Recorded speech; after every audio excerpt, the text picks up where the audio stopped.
Un match de foot près de Johannesburg, mais rien à voir avec ceux du Mondial 2010. Loin du stade flambant neuf de Soccer City, ici, le terrain est inégal, les buts sans filet et les joueuses sont toutes amatrices. Elles disputent un modeste tournoi régional en attendant un jour peut-être de pouvoir jouer à un tout autre niveau.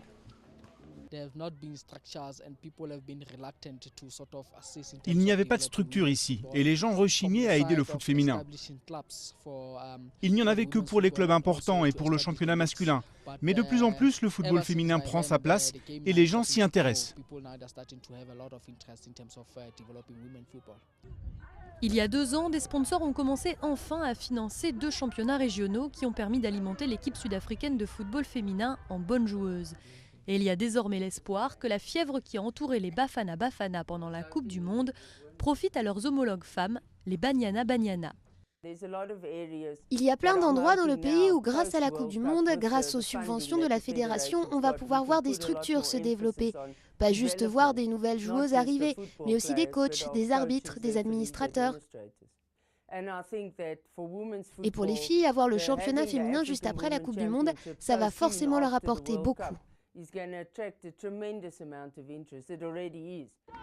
Mais tant qu'il n'y aura pas un vrai championnat professionnel de football féminin en Afrique du Sud, les meilleures joueuses seront tentées d'aller vendre leur talent à des clubs étrangers. L'ancienne star des Banyana Banyana, Portia Modiz, joue ainsi désormais pour l'équipe danoise des Fortuna. L'Afrique du Sud, c'est différent. Quand je jouais pour une équipe d'ici, je devais aussi aller à l'école, travailler, faire des petits boulots pour gagner des sous puisqu'on n'est pas payé. Ici, je jouais juste pour le plaisir. En Europe, vous voyez des filles qui ne rêvent que de foot, qui ne vivent vraiment que pour le foot. C'est un peu triste.